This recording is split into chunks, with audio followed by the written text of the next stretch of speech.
As the commander of the Indian Air Force gazed at the rusted fuselages of the last batch of MiG-21s on the tarmac, did he ever imagine that this nation, once boastful of its status as the hegemon of South Asia, would have to turn to South Korea, a country whose domestically produced fighter jets have yet to achieve operational capability, to purchase the KF-21 Falcon? Behind this seemingly absurd scenario lies a disaster fueled by strategic myopia, technological dependence, and geopolitical maneuvering. The Indian Air Force is facing an unprecedented collapse crisis, with the MiG-21 and Jaguar fighters, which have been in service for over 60 years, set to retire en masse by September 2025. The number of operational squadrons will plummet from 42 to 29, far below the minimum requirement for two-front warfare. The urgent plea from former Air Force Chief Anil Chopra that we can't wait for the indigenous ANCA has exposed the stark reality of India's defense industry. The indigenous Tejas fighter jet has an annual production of only a few units, while the AMCA 5th-generation fighter project remains in the conceptual design phase, with its first flight now delayed until after 2035. Even more suffocating pressure comes from both sides of the sky.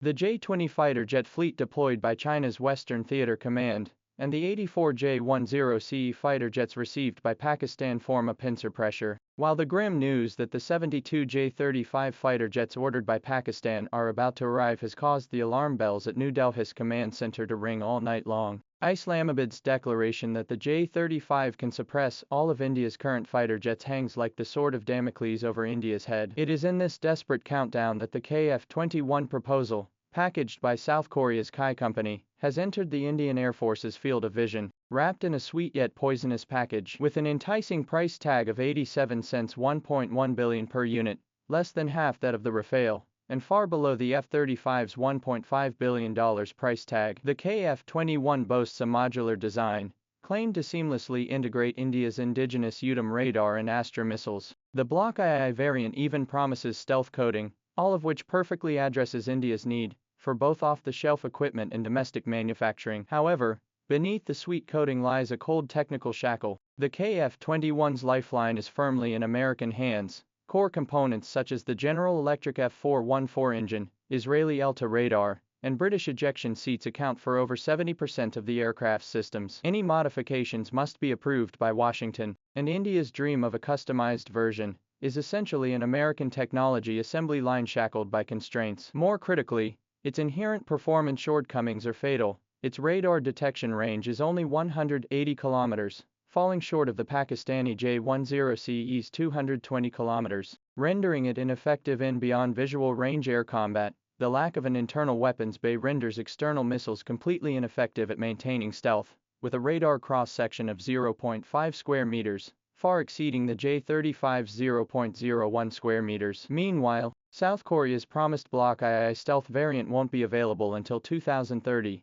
by which time China's 6th-generation fighter prototype will already have pierced the clouds. Ironically, this marks India's third time falling into the same trap in the fighter jet sector. It once invested $25 billion United States dollars in a joint development project with Russia for the Su-57, only to receive a pseudo-stealth variant with less than 15% composite material content, an L-41F engine with a 500-hour overhaul cycle, just one-third of Western counterparts, and the technical humiliation of refusing to disclose radar source code. The same scenario played out in the Rafale deal. India paid a staggering $8.9 billion for 36 fighter jets, but the Indian Audit Office reported that Dassault had only transferred 9% of the key technology, and missile supplier MBDA had only transferred 11%. The core terms of the agreement were deliberately delayed until 2023, when Indian engineers were barred from accessing the fighter jet's core computer systems. The Market for Technology strategy became an international laughingstock.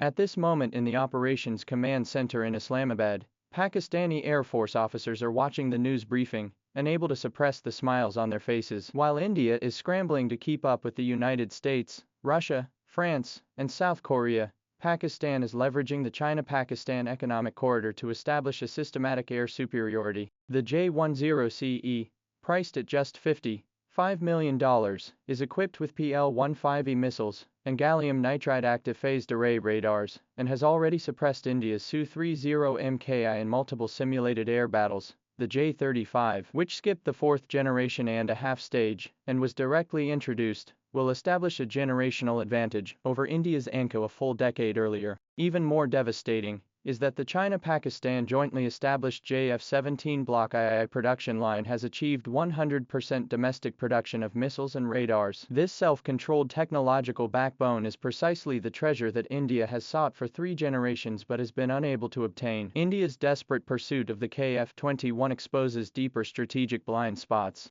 Even if a hasty contract is signed, the first KF-21 for the South Korean Air Force won't be delivered until 2026, and the Indian version won't be delivered until at least 2030. By then, Pakistan's J-35 fleet will have already formed a complete combat system, a fleet composed of Russian-made Su-30 MKIs, French-made Rafales, and South Korean-made KF-21s would drag the Indian Air Force into a logistical nightmare. Engine maintenance alone would require 3 separate teams of experts for the L-31FP, M88, and F-414 engines, with failure rates potentially surging by 300%. Even more perilous is the geopolitical minefield. When South Korea declared that the KF-21 would challenge the F-35 market, Lockheed Martin immediately pressured the White House to tighten technology exports. If India forcibly integrates its indigenous systems, it could trigger sanctions under the U.S. International Traffic in Arms Regulations. The ticking time bomb of logistical paralysis is already ticking. The Indian Air Force currently operates 6 different types of fighter jets from various countries,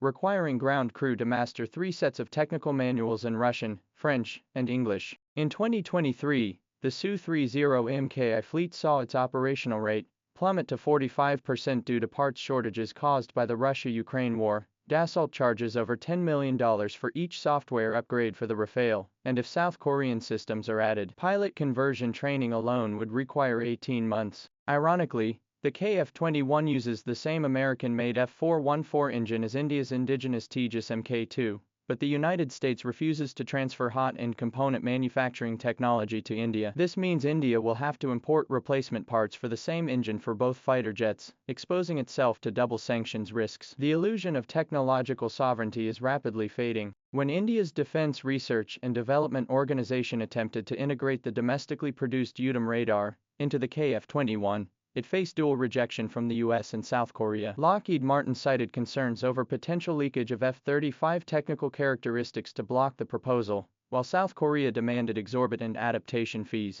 A similar predicament unfolded with the Tejas fighter jet. Israel's ELTA systems refused to grant access to radar source code, rendering India's domestically developed electronic warfare systems incompatible with the radar, ultimately reducing the aircraft's combat effectiveness by 30%. This by now, fall behind later cycle leaves the Indian Air Force at the mercy of suppliers for each upgrade, rendering the notion of self-reliance and control nothing more than a mirage. On the walls of the Indian Air Force Commander's Office, the Su-57 Cooperation Memorandum and the Rafale Technology Transfer Agreement hang side by side, like 2 monuments of shame etched with the costs of strategic naivety. Today's fascination with South Korean PowerPoint presentations is merely replacing the tombstone with Kai Company's holographic projection. When the stealth signals of the J-35 flicker like ghosts on Islamabad's radar screens, New Delhi awakens in cold sweat. True air superiority is forged in wind tunnel laboratories and chip factories, not on procurement lists dictated by others. History will ultimately prove that behind a great power's air force